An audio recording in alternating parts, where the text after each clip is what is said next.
አርበኛ ዘመነ ካሴ ነኝ የአማራ ፋኖ ጎጃም ሰብሳቢ።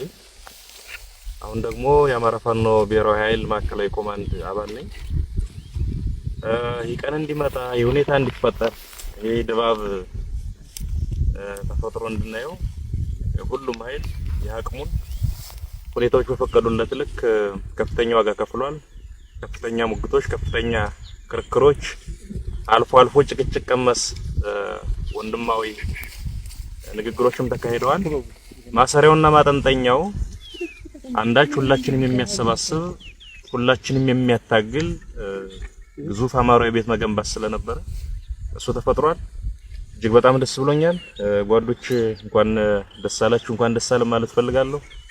መላው የአማራ ፋኖ አመራርና አባላት፣ መላው የአማራ ሕዝብ እንዲሁም ትግላችን የምትደግፉ ሀገር ወዳድ ለውጥ ናፋቂ ኢትዮጵያውያን እንኳን ደስ አላችሁ ማለት ፈልጋለሁ። በብዙ ድካም እዚህ ደርሰናል። በአንድ እጃችን እየተዋጋን በሌላ እጃችን ተቋም ልንሰራ እየሞከርን ዛሬ ላይ እዚህ ቅጽበት ደርሰናል። ይህን ማጽናት ቀጣይ ውህድ ድርጅት ለመፍጠር የሚደረገውን ሂደት ደግሞ በቀና ልብ በፍጹም ወንድማዊ መንፈስ በመተባበር መንፈስ መተጋገዝ መረዳዳትና በምንመኘው ልክ ሁሉንም አማራ የሚያታግል ተቋም ገንብቶ ወደማይቀረው ድል መገስገስ ያስፈልጋል። በግሌ እጅግ በጣም ደስ ብሎኛል። አንዳንዶች ጓዶች ከዚህ በፊት በአካል እንተዋወቃለን በስሱ፣ አንዳንዶች ጋር በጥልቀት እንተዋወቃለን። በህልውና ዘመቻው ወቅት ማቀው ምሬ የበለጠ ገዝፎ የበለጠ አድጎ የበለጠ የነጠረ መሪ ሆኖ አግኝቼዋለሁ። እጅግ በጣም ደስ ብሎኛል። በዛም ኮርቻለሁ። ደስ አለኝ። በምናምን እናቃቸውና አያት ቅድመ አያቶቹን እነራስ አበበ አረጋይን መስሎ አግኝተነዋል። እጅግ በጣም ደስ ብሎናል። እጅግ በጣም ደስ ብሎኛል። ሀብቴ ይሄ አሁን የፋኖ ትግል ከመጀመሩ በፊት ጎጃም የሚታወቀው ከ700 በላይ የጠላት ኃይል ብቻውን ገጥሞ በመዋል ነው። የጎዛመን ምድር ይመሰክራል። እኔና ጓደኛዬ ባህር ዳር ችግር በገጠመን ወቅት ላይ ጓደኞችን አስተባብሮ ጦ በመድረስ ይታወቃል። አሁን ስናገኘው ደግሞ እጅግ በጣም የገዘፈ ዳሽንን ያከለ መሪና በዛ ልክ የሚሆን ስብዕና የገነባ ሰውን አግኝተነዋል። ይሄን ሁሉ ስብስብ ሳይ በግሌ ነገን የበለጠ በተስፋ እንዳያደርጎኛልና እጅግ በጣም ኮርቻለሁ። ወንድሞቼ ቀሪውን ጊዜ እግዚአብሔር ይባርክ። አመሰግናለሁ። አርበኛ ሀብቴ ወልዴ የአማራ ፋኖ አንድነት ጎንደር ሰብሳቢና አሁን ደግሞ እንግዲህ ያው አዲስ መሰረት ነው ድርጅት የአማራ ፋኖ ብሔራዊ ኃይል ሴንትራል ኮማንድ አባል ነኝ። እንግዲህ ምናልባት እዚህ ለመድረስ እጅግ በጣም ብዙ ውጣ ውረዶች ነበሩት። እነዛም ውጣ ውረዶች ሰብረን ወጥተን እዚህ ደርሰናል። እሱ እግዚአብሔር የተመሰገነ ይሁን። እንግዲህ ብዙ ዋጋ ቢከፈልም ነገር ግን ዛሬ ላይ ተቋም መስርተናል፣ ተቋም አቆመናል። ይሄ ተቋም እንግዲህ ብዙ ወንድሞቻችን እንደምታያቸው ከብዙ ርቀት ድረስ ተጉዘው መጥተው ነው የተገናኘ ነው። ቀላል አይደለም። የደረሱበትን መንገድ በጣም ከባድ ነበር። ነገር ግን ለአማራ ሕዝብ ሲባል ማንኛውንም ዋጋ ተከፍሎ ነው እዚህ ድረስ የተደረሰው። ሲመጣ ብዙ ነገር አለው። የደረሰባቸው የነበረ ችግርም ደርሰውም እኛም ጋር የነበረ ችግር ብዙ ናቸው። ነገር ግን ያንም አልበገረንም። ቅድም አርበኛ ዘሜ ሲያነሳ እንደነበረው ተገናንተንም ብዙ ንትርኮችም ጭቅጭቆችም ነበሩ። ወንድማዊ ጭቅጭቆች፣ ወንድማዊ ንትርኮች ነው የነበሩ። ከዛ የዘለለ አንዳችም ነገር አልነበረም። ነገር ግን ያን አስተካክለን ዛሬ ላይ አሁን እዚህ ደረስንበት ተቋም አቁመናል። ነገር ግን ደግሞ ጭራሽ ከኛ የሌለ ከኛ ያላደረግነውን ፈጥሮ ዝም ብሎ የመላመት የራሳቸውን የመላመት በማድረግ ሚዲያ ላይ አንዳንድ ሚዲያ ላይ ያየን እንመለከት ሰምተናል። ይሄ ትክክል አይደለም። ምድር ላይ ያለውን ሀቅ ለኛ ይተውት፣ እኛ እናውቀዋለን። ምድር ላይ ያለውን ነገር እኛ እንደፈለግን ልንጣላ እንችላለን፣ ልንጋጭ እንችላለን። ግን ነገር ግን እኛ ነው አስተካክለን ነው የምንወጣ። ስለዚህ ምድር ላይ ባለ ነገር የሚወሰን ምድር ላይ ባለው ቢወሰን ጥሩ ነው እና እንደው የሚዲያ ባለሙያ ወይም ወንድሞቻችንም እንደዚህ እህቶቻችን በሙሉ ብትረጋጉ ብታስቡ ከሆነ በኋላ ካያችሁ በኋላ ብታደርጉ እና ቀድማችሁ አንዳንድ እንትኖችን የአማራ ሕዝብ ይሄን ትግል የሚያንቋሽሽ ይሄን ትግል ባልተጠበቀ መልኩ ማውረድ ትክክል ነው ብለን አናምንምና እንደው ለወደፊቱም ትምህርት እንዲሆናችሁ አደራ ማለት ፈልጋለሁ። ዘውጭ እንግዲህ በተመሰረተ ተቋም እጅግ በጣም ሁላችንም ደስተኞች ነን። ነገ ከዚህ የተሻለ ጠንካራ ተቋም ሆኖ ምን ፈልገውን ዓላማ የምናሳካበት ተቋም ነው ብለን እናምናለን። የመጨረሻው ተቋም ነው ብለን እናምናለን። እሱን የማስቀጠል የኛ ግዴታ ነው። አመሰግናለሁ። ሰላም ጤና ይስጥልን።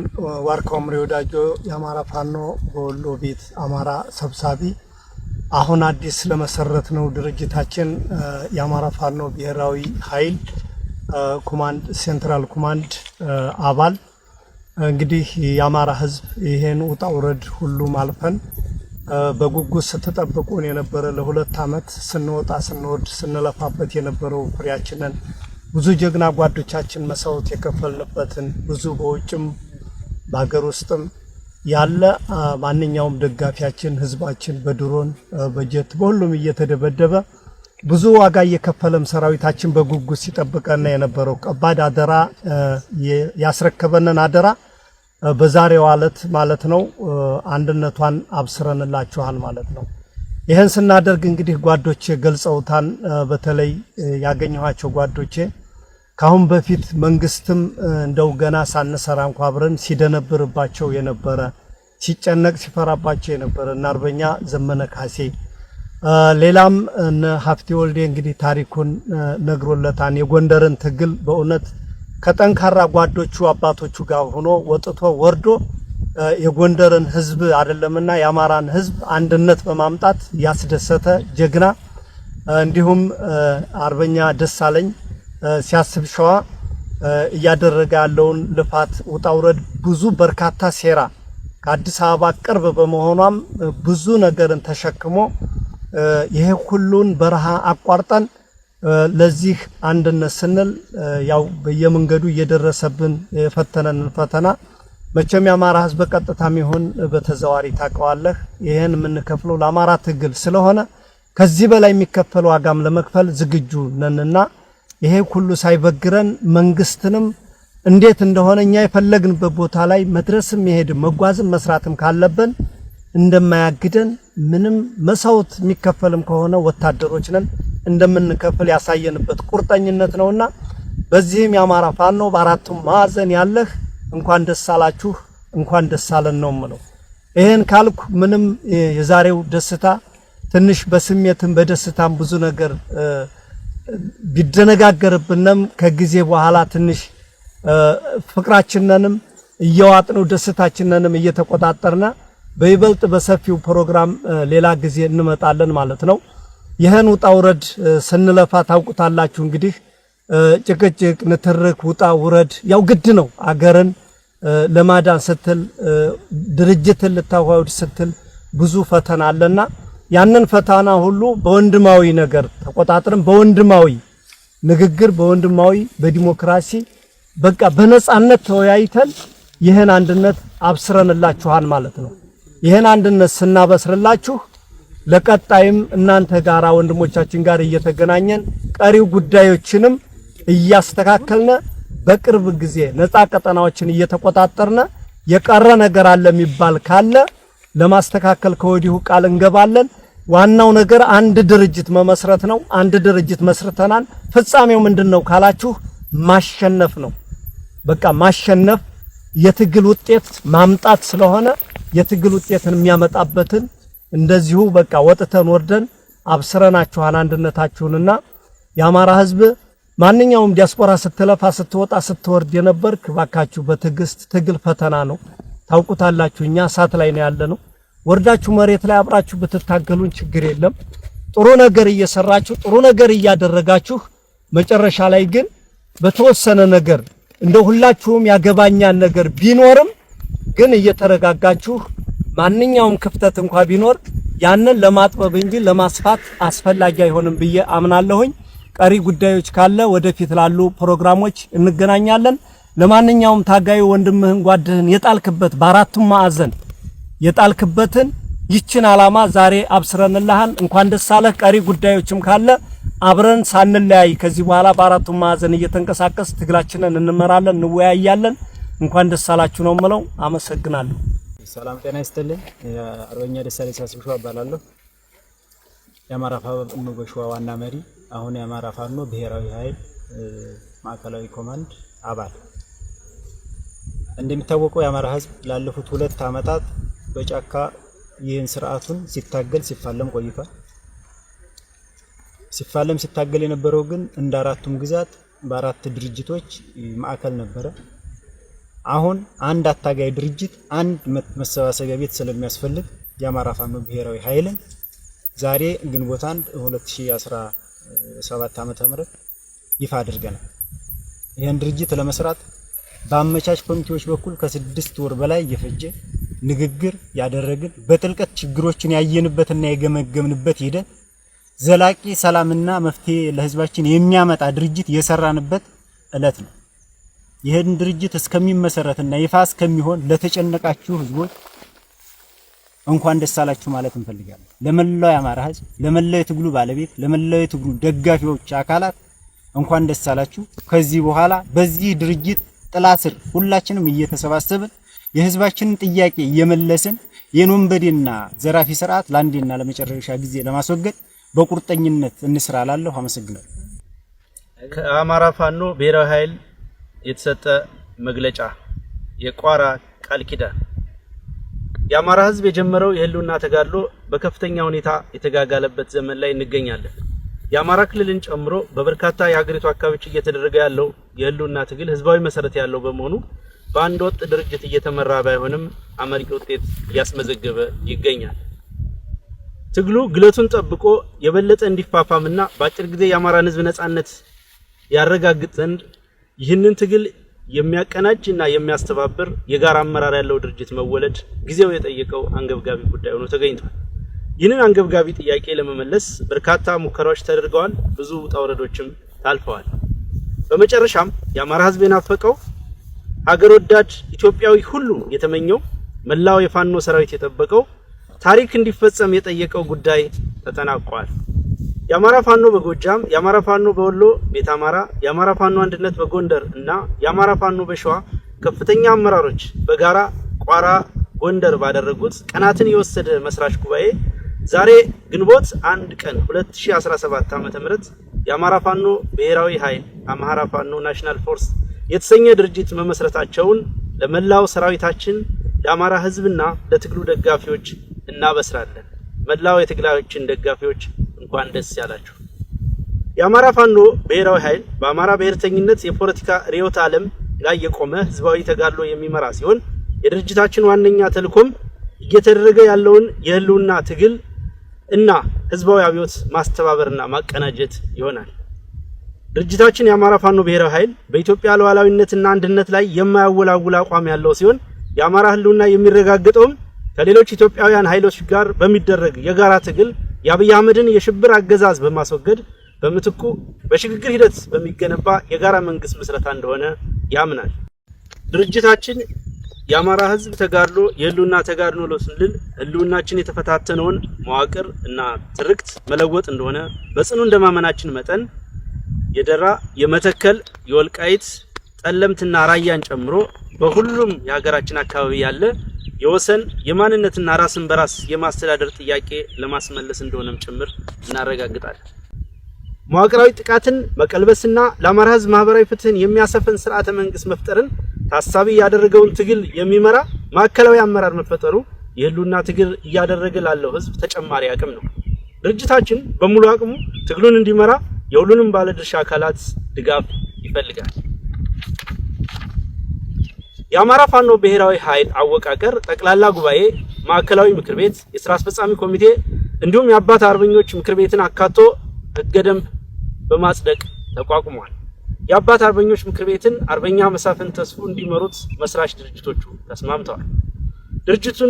የድርጅቱን አመራር በተመለከተ የመስራች ድርጅቶችን አባላትና ሰራዊት ለማዋሃድ ጊዜ የሚያስፈልግ በመሆኑ የድርጅቱን አመራር በማዋቀር ሂደት የመስራች ድርጅቶችን አመራርና አባላትን ተሳትፎ ከፍ ለማድረግ ሲባል የትጥቅ ትግሉ ከሚደረግበት የቀጠና ስፋት አንጻር የጋራ አመራር በማስፈለጉ እንዲሁም ሌሎች በኢትዮጵያ ውስጥ ያሉ የፋኖ አደረጃጀቶች የድርጅቱ አካል የሚሆኑበትን እድል ለመፍጠር ሲባል ድርጅቱ በማዕከላዊ ኮማንድ እንዲመራ ተወስኗል።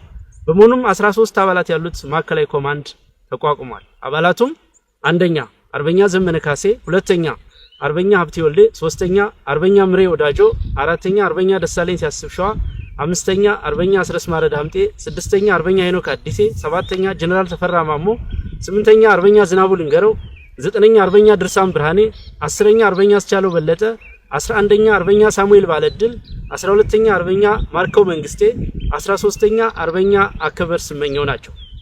ሙሉ የአመራር ምደባ ተሰርቶ እስኪጠናቀቅ ማዕከላዊ ኮማንዱ የድርጅቱን የፖሊስ ቢሮና የሥራ አስፈጻሚ ኮሚቴ ሚና በመውሰድ የድርጅቱን ወታደራዊ፣ ፖለቲካዊ፣ የዲፕሎማሲና የአስተዳደር ስራዎች እንዲመራና እንዲወስን ስምምነት ላይ ተደርሷል።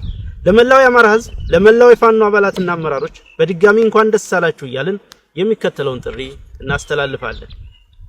ለመላው የአማራ ህዝብ አሁን የአማራ ፋኖ ትግል ወታደራዊ አቅም፣ ፖለቲካዊ ልምድ እና ሁሉን አቀፍ አቅም ወደ አንድ ቋት ተሰባስበው ጠላትን የሚያንኮታኩቱበት ወርቃማ ዘመን ላይ ደርሰናል። ከዚህ በኋላ ይህ ግዙፍ አቅም ተአምር ሰርቶ የድላችን ጊዜ ቅርብ መሆኑን በድፍረትና በኩራት መናገር ይቻላል። ይህ እውን ይሆን ዘንድ መላው ህዝብ በብሔራዊ ኃይሉ ሰብሳቢነት የሚመራውን ተጋድሎ በማንኛውም መልኩ በመደገፍ ከጎናችን እንዲቆም ጥሪ እናስተላልፋለን። ለመላው የአማራ ፋኖ ሰራዊት ዘመንና ታሪክ ግድ ብሎት ከረጅም ምጥ በኋላ የተወለደው ድርጅታችን መስዋዕትነት የምትከፍሉለትን ትግል ከግብ ለማድረስ ተገቢውን ትጋት የሚያደርግ ሲሆን በቀጣይ የምንሰጣቸው መመሪያዎች ለመፈጸም እና የትግል ጥሪዎችን ለመቀበል የወትሮ ዝግጁነት እንዲኖራችሁ እናሳስባለን። ለአክቲቪስቶች፣ ለጋዜጠኞችና ትግሉን ለምትደግፉ የሚዲያ አካላት ውድ እህትና ወንድሞቻችን ከመነሻው የአንድ መከረኛ ህዝብ ልጆች ነን። የአንድ አፈር አፈሮች ነን። እኩል የትግሉ ባለቤቶችም ነን። ይህንን እንገነዘባለን። የህዝባችን መከራ ከኛ እኩል እንደሚያማችሁ ከዚህ መውጫ መንገድ ፍለጋውም እኩል እንደሚያስጨንቃችሁ እናውቃለን። ሚዲያ ወሳኙ የትግል ግንባር ነውና በተሰለፋችሁበት ግንባር የነበራችሁንና ያላችሁን ሚናም በቅጡ እንረዳለን። ይሁንና ከመጓጓት ከበጎ ጭንቀትም ይሁን ከግለሰብና ቡድናዊ ፍላጎት ተልዕኮ የተነሳ የሚደረጉ ገደብ የለሽ ጣልቃ ገብነቶችና የተዛነፉ ትንተናዎች ትግሉን እያወቁት መሆኑን በመገንዘብ ማናቸውም የሚዲያ ስራዎች የመታገያ ተቋም ፈጥሮ ህዝባችን ለአንድ ዓላማ በአንድ ላይ ማሰለፍን ታሳቢ አድርጎ የህልውና ትግሉን ማሸነፍን ማዕከል ያደረገ እንዲሆን የበኩላችሁን ድርሻ እንድትወጡ እናሳስባለን። ለዲያስፖራ ወገኖቻችን የህልውና ትግሉ አሁን ያለበት ደረጃ ይደርስ ዘንድ የአማራ ዲያስፖራ የነበረው ሚና በትልቁ የሚገለጽ ነው። ሆኖም ወጥ የሆነ የዲያስፖራ አደረጃጀት አለመኖሩና ተመሳሳይ ግብና ዓላማ የሌለ በሚያስመስል ደረጃ ያሉት የእርስ በርስ ንትርኮች በዲያስፖራው ብቻ ሳይሆን በፋኖ አደረጃጀቶች ላይ ያለው አሉታዊ ተጽዕኖ በቀላሉ የሚገለጽ አይደለም። በመሆኑም የዲያስፖራው ማህበረሰብ በአንድነት እንዲደራጅና ትግሉን እንዲደግፍ ጥሪ እያደረግን በዚህ ረገድ ድርጅታችን የሚወስደውን ኃላፊነት ወስዶ ወደ ተግባር እንደሚገባም እናሳውቃለን። ከብሔራዊ ኃይሉ ውጭ ላላቸው የፋኖ አደረጃጀቶች በድሮንና በጅምላ ጨራሽ መሳሪያዎች እየተጨፈጨፈ ያለው የአማራ ህዝብ የኛን አንድነት በጽኑ ይፈልጋል። ሁሉም አፈሙዞች ወደ አንደኛ ጠላታችን ብቻ መነጣጠር እንዳለባቸው የአማራ ፋኖ ብሔራዊ ኃይል ያምናል። ለሁላችን እድል የሚሰጥ በልካችን የሚያስተናግደን ሰፊ አዳራሽ ፈጥረናል። ስለሆነም ያለምንም አመንታት ድርጅቱን እንድትቀላቀሉ ጥሪ እናቀርብላችኋለን። ለአገዛዙ ካድሬዎች፣ የሰራዊቱ መኮንኖችና ወታደሮች ይህ ትግል የህዝብ ትግል ነው። ማሸነፋችንም የተረጋገጠ ጉዳይ ነው። የአብይ አህመድን አገዛዝ በማገልገል ጥቁር ታሪክ እየጻፋችሁ ነው። የአማራ ፋኖ ብሔራዊ ኃይል የግለሰብን ስልጣን ሳይሆን የህዝብን ነጻነት አስቀድመው ለሚመጡ ወገኖች በቂ የመታገያ ሜዳ ለመፍጠር ዝግጁ ነው። ስለሆነም ትግሉን እንድትቀላቀሉና የማይቀረውን ነጻነት የማይቀረውን የድል ጽዋ አብረን እንድናነሳ ጥሪ እናቀርባለን። ለመላው ኢትዮጵያውያን የአማራ ህዝብ የህልውና ተጋድሎ የኢትዮጵያን ህልውና የማይፈታተን ይልቁንም በጋራ ትግል በሚያምን አታጋይ ድርጅት የሚመራ ነው። የአብይ አህመድ አገዛዝ የሽብር ተግባሩ ኢላማ ያደረጋቸው በርካታ ወገኖች መኖራቸውም የታወቀ ነው። ስለሆነም መላው ኢትዮጵያውያን ይህንን የህልውና ትግል በመደገፍ ከህዝባችን ጎን እንድትቆሙ ጥሪ እናስተላልፋለን። በጸረ ብልጽግና ትግል ላይ የምትሳተፉና ነፍጥ ያነሳችሁ ኢትዮጵያውያን የገጠመን ጠላት ዓለም አቀፍ የጦር ህግ የማይገዛው የሞራል ተጠይቅ የሌለው የሀገር ሀብት ለሽብር ተግባር የሚያውል የሚመራው ህዝብ ላይ ሽብር በመፍጠር ስልጣን ላይ መቆየት የሚፈልግ ልፍስፍስ ኃይል ነው። ስለሆነም በጠላታችን ላይ በጋራ ለምናደርገው ትግል የተቀናጀና የተናበበ ሁለገብ ትግል በጋራ እንድናደርግ ጥሪ እናቀርባለን። ለዓለም አቀፍ ማህበረሰቡ በዓለም የጦርነት ታሪክ ተደርጎ በማይታወቅ ደረጃ በራሱ ህዝብ ላይ የሽብር ተግባር እየፈጸመ ያለውን የአብይ አህመድና አገዛዙ በሀገር ስም የሚደረግለት ባለም የጦርነት ታሪክ ተደርጎ በማይታወቅ ደረጃ በራሱ ህዝብ ላይ የሽብር ተግባር እየፈጸመ ያለውን አብይ አህመድና አገዛዙ በሀገር ስም የሚደረግለትን ድጋፍ ለጦርነት መዋል ከጀመረ ሰነባብቷል። አብይ አህመድ በዩናይትድ አረብ ኤሚሬት አስተባባሪነት የአማራን ህዝብ በድሮንና በጀት እየጨፈጨፈ ያለ ሲሆን የምስራቅ አፍሪካን ቀጠና የጦርነትና የትርምስ ሜዳ በማድረግም ለቀጠናው ሰላምና መረጋጋት ጸር እንደሆነ ቀጥሏል። የአማራ ህዝብ ተጋድሎ በድል ሲጠናቀቅ ይህንን ነባራዊ እውነት የሚለውጥ ውጤት እንደሚያመጣ ሙን ነው። ስለሆነም የአብይ አህመድን አገዛዝ ባለመደገፍና ማንኛውንም ዲፕሎማሲያዊ ጫና በማድረግ ለሰላም እጁን እንዲሰጥ የበኩላችሁን ተጽዕኖ እንድታደርጉ ጥሪ እናቀርባለን። የአማራ ፋኖ ብሔራዊ ኃይል ማዕከላዊ ኮማንድ ቋራ አማራ ኢትዮጵያ